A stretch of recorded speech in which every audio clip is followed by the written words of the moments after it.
Today, we are talking about something every man needs: how to make Christmas different. Not more expensive, not more chaotic, not more stressful, just better. How about we take some time? Let's talk about that.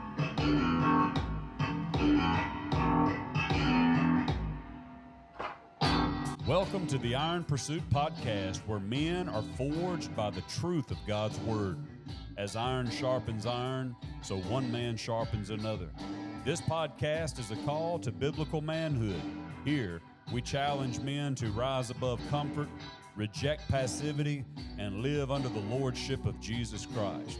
Each episode is designed to strengthen your faith, sharpen your character, and equip you to lead with integrity, grit, and grace. So whether you're a husband, a father, a brother, or a friend, this is your invitation to pursue the kind of manhood that honors God and changes generations. This is the Iron Pursuit.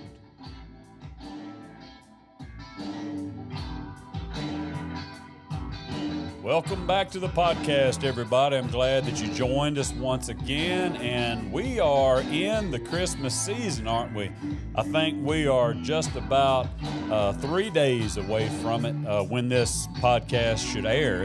This episode should air. It should be about 3 days before Christmas, and I just had it in my heart to just share some things with you guys about Christmas, things that I have gone through in the past, some things that I would dread through the years, and how that I actually made it better after Katrina and I got married. I want to talk to you about how men can make this the best Christmas yet. You know, most Christmas tension doesn't come from the gifts we buy or the schedules we have. I think that it comes from unprepared hearts. So today I want to give you 5 practical moves that you can make that will change, and I promise you, it will change the atmosphere of your home. It'll lower the pressure for your wife, because you know as well as I do, she's under some pressure during the holidays. And it'll help your family experience the peace that God actually intended for Christmas. So we're going to jump into this. Now, whenever I say lower the pressure for your wife, I want you to really think about it, guys. I guess maybe for the most part, most women are usually a bit more stressed out or concerned during the Christmas season than men are. I think if your situation's anything like mine, you really don't get involved too much in all the Christmas gift buying.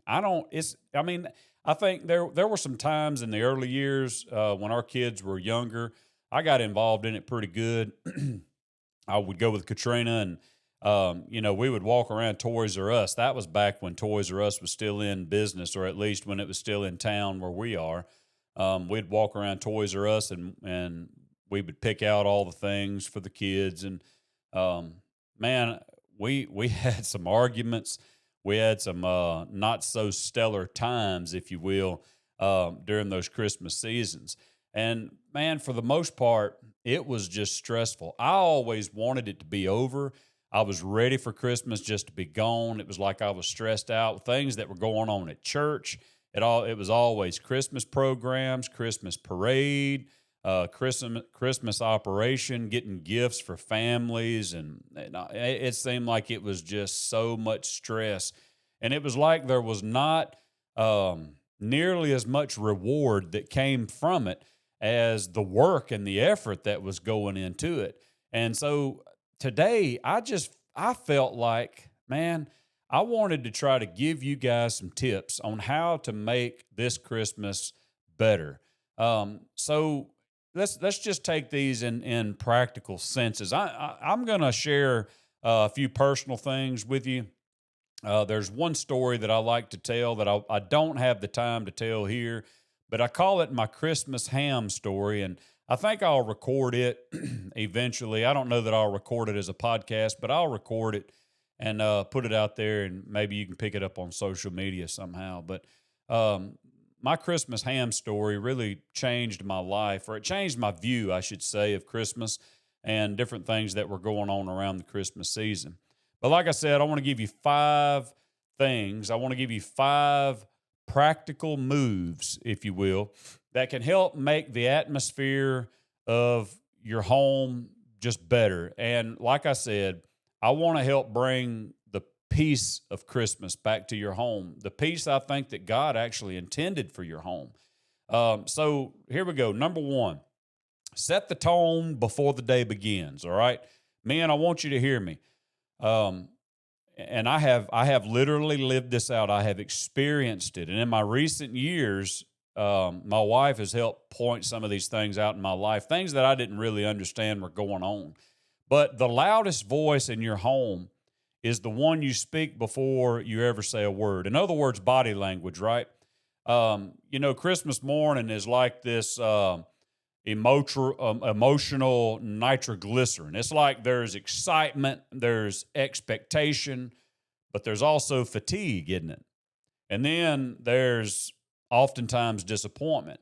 The difference maker is the posture that you carry into it. Whenever you lead your house or you lead your home, the way that you walk into a room, the attitude that you have, it sets the atmosphere for everybody else. So here's your move. I want you to think about this. Before your feet ever hit the floor, I want you to pray. All right? And you can start doing this right now before Christmas, because there's going to be a lot of things happening before Christmas morning at your house. There's going to be last minute shopping. There's going to be Christmas parties. There's going to be food that needs to be bought and prepared, on and on and on and on. And you're going to get overwhelmed. I know your wife's going to be overwhelmed. And if you go ahead and set the stage here, if you go ahead and set the tone before the day begins, you can be ahead of this. So whenever you wake up, before your feet ever hit the floor, pray. This should not be a Christmas practice only. This should be an everyday practice. When your eyes open, there ought to be this habit, this second nature that just happens.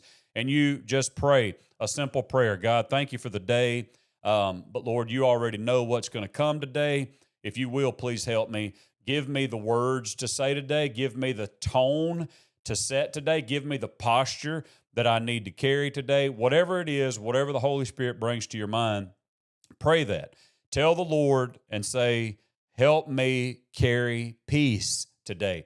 I want to bring peace into my home. Help me carry that.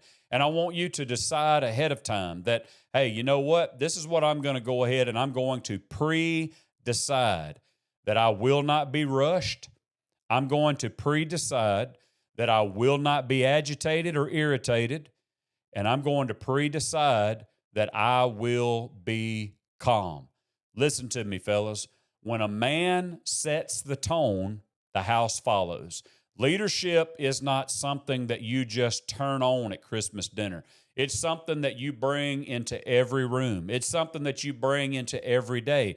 And if you'll start doing this every day, you're going to automatically try to do these things, or it's just going to automatically happen whenever Christmas comes. So remember that. First of all, set the tone before the day begins. You go ahead and have it in your mind that this is how I'm going to live it out. All right. Number 2, communicate the expectations. Don't guess at this. Okay.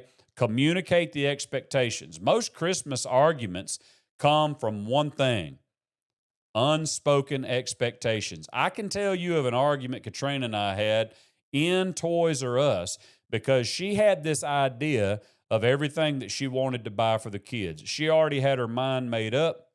She didn't discuss any of it with me.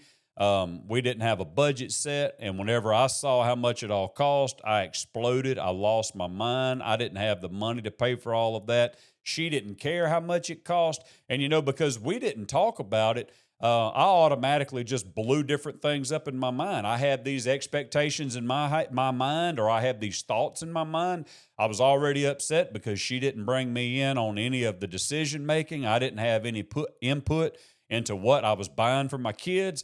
All it was like she was telling me what we were going to buy, and so we're going to run through Toys R Us or Walmart or wherever it was, and we were going to just pick this stuff up. So I acted like a big child. Guess what? I acted like a big child. I got mad. I got upset. I walked outside and I stood outside in the cold. Sounds like a clip from a Christmas movie, a really bad, a really poor Christmas movie. And I stood outside of Toys R Us waiting for her to come out. I said, if you want to make all the decisions for buying Christmas, you go right ahead. I'll be outside. And so I waited outside. Do you know why I had to wait outside in the cold? Is because she had the keys in her purse, and I was too prideful to go back in and ask her for the keys. So I stood outside and waited for it. Yeah, I'm a little ashamed to be telling you guys this stuff, but I think it's going to be for your betterment and not your detriment. You see, your wife has a picture of what she hopes the day will look like, and guess what? Your kids do too. And you probably have not thought that far ahead yet. So here's your move, okay? Go get ahead of this situation. I want you to go in there and I want you to ask your wife, hey, what does, and I'm just hypothetically speaking here, but what does success look like for you today? And let's get it cleared up. Just go ahead, have clarity on the schedule. Hey, what time are we going to leave the house? What time would you like to get up? You think we ought to be up at a certain time to get the kids up? Open presents. How long do you think we're going to be at mama's house for dinner? Are we going to have to go somewhere else? Whatever it is. And then you get your kids on board and you say, hey guys, here's how the day is going to flow. And then you just kind of pour it out there and let everybody know what's up. And that way, when everybody gets up on Christmas, they already know what those expectations are. You see, in the early days with Katrina and I, we had several places that we had to go. We had a lot of stops. It was almost like we were Santa Claus ourselves. We had a lot of stops at a lot of houses. It was always going to be dinner at my grandma's. All of my family gathered at my grandma's, and we didn't have divorced families on my side of the family. Katrina, however, there were a lot of divorces on her side of the family and remarriages. So whenever it came down to Christmas on her side of the family, it was several stops. And I'm not talking bad about that or anything. I'm just telling you what the facts were. So we had like 4 stops in a day on Christmas, and that's not even counting what we did on Christmas Eve. But we were stretched to the max, and not only that, but man, we had 2 kids that we were hauling around. It's tough on a young family, and whenever you've got kids and you're hauling them from one place to another, it can be stressful. So if you already know what's going to happen and you kind of schedule that out, you can make better decisions, and all of you will be on the same plan or on the same schedule. As the years went by, I kind of got tired of being so stressed out. I mean, I was agitated. I began to see this. I became more self-aware of this. And so I told Katrina, hey, we're going to start putting notes in our phone, and we're going to keep track of where we went for whichever holiday it was, and we began to rotate them out. For those that we went to on Thanksgiving, we may not have gone to on at Christmas, and we would rotate those out, vice versa. So that's something that you could do. So a man who brings clarity to the situation, he removes pressure. So think about it. You can bring clarity, and then you can remove pressure. You're not trying to control the day, okay? Don't think that way. Don't think about I'm controlling it and I've got to micromanage it.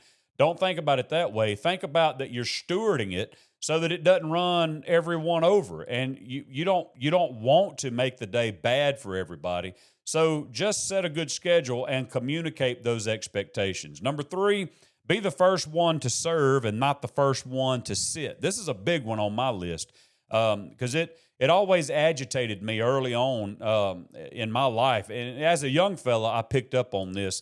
The guys that were in our family, the ladies were setting the table, and I know this kind of had something to do with culture back in the 80s, early 90s. It was just the guys would just go in, sit down at the table, expecting the women to just serve them or whatever. And then after it was like all the cattle went through and grazed, then there were only a few people left in the kitchen cleaning up. And I was just a kid, but I was picking up on this stuff.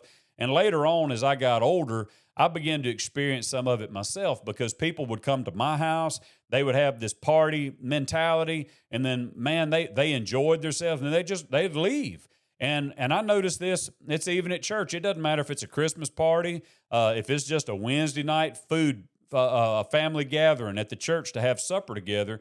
You're going to have people that always come in, and they expect there to be a meal. They will sit down, they will eat. Sometimes they'll leave their plates on the table and they expect somebody else to pick it up. What I'm trying to tell you is that you need to be the first one to serve and not the first one to sit. All right. And again, we're talking about Christmas here. So Christmas morning is usually a battlefield of wrapping paper and chaos. And you know that as well as I do. Christmas dinner is usually a battlefield of dishes and exhaustion.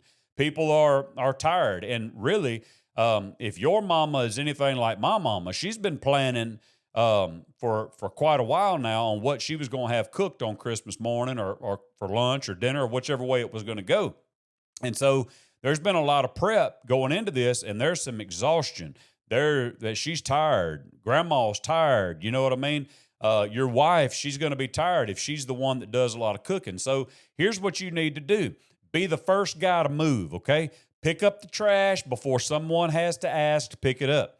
Help plate the food. If you see they're about to serve, man, start picking those dishes up and moving them to the table or whatever that looks like. Jump in on the cleanup. Don't just sit around with the football game going on. Get up, go jump in on the cleanup. And I know that we have those mamas and those grandmas that are like, oh, honey, just go sit down, enjoy your day. I got this.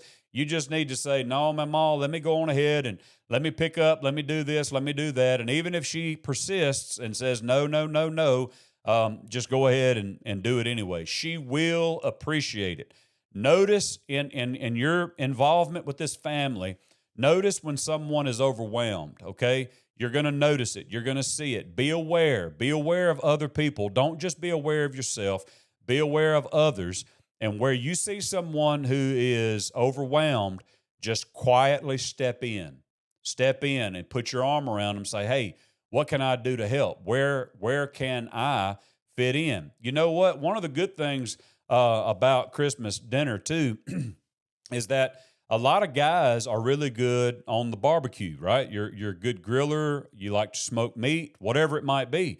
Hey, why don't you this year just go ahead and say, hey, can I cook the turkey? Can I cook the ham? Is there anything that I can do? Go ahead and do that. Because what you always need to remember is that Jesus is our greatest example, right?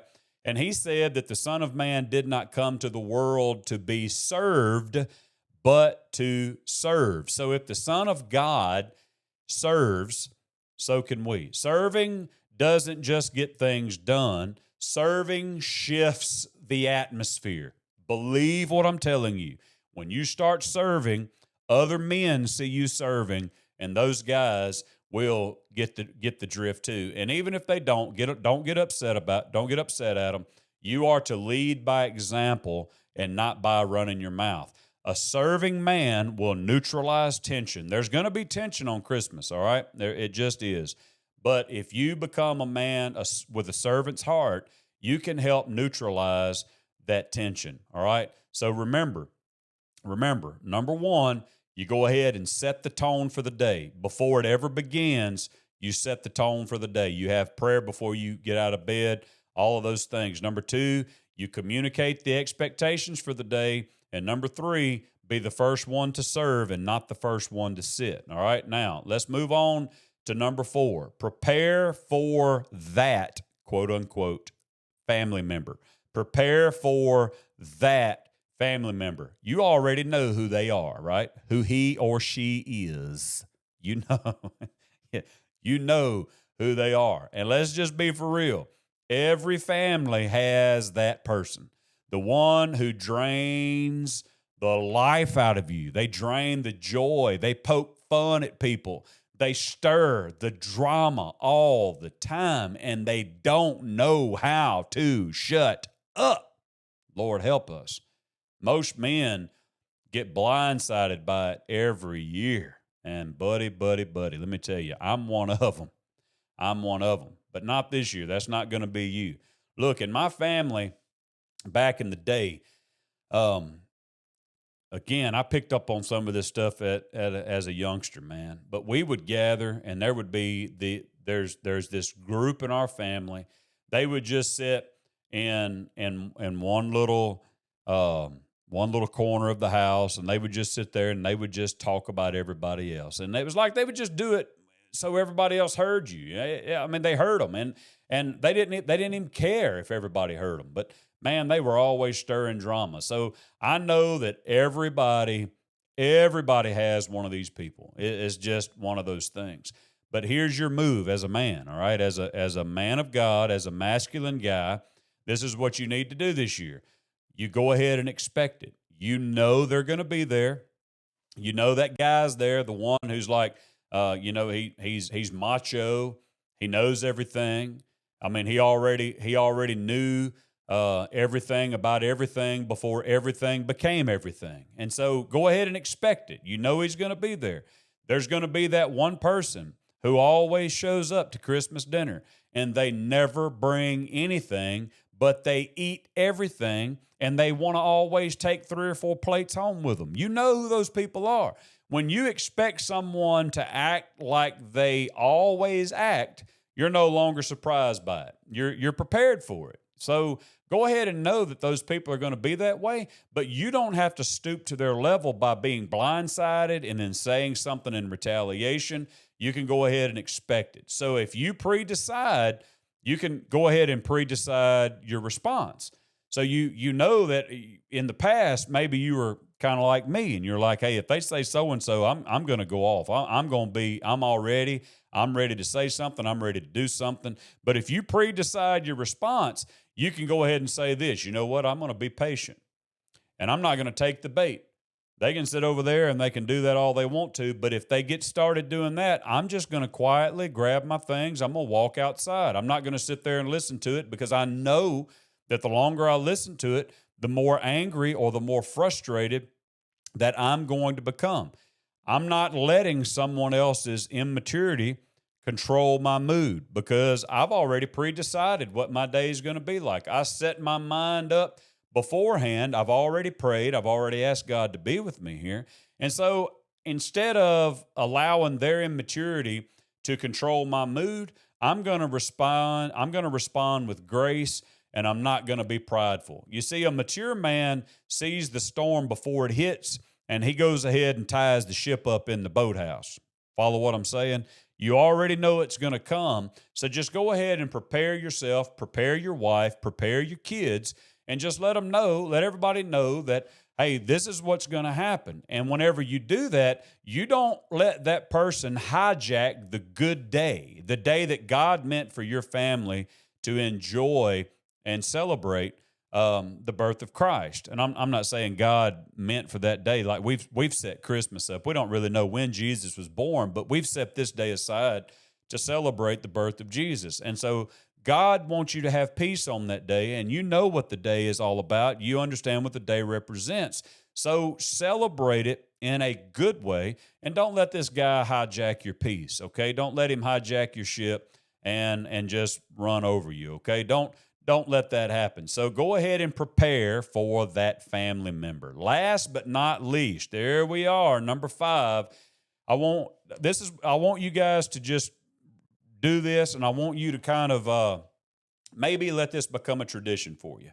Make one moment that matters. Create something. Create one moment on Christmas Day that matters. Christmas can fly by if we let it.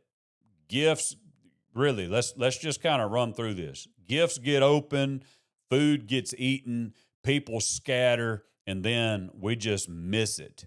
We miss the meaning behind it. It just rolls off like, man, it was here and now it's gone. I've got to be honest with you. I've kind of had some of those days when I start seeing the bills come in, the charges on the credit card. Hey, we've spent this on Christmas and that on Christmas. And then those numbers start getting up there. And I'm like, man, I'm ready for this to be over with. I'm already, in my mind, I'm already out of money. I'm out of patience. I've gotten to that place.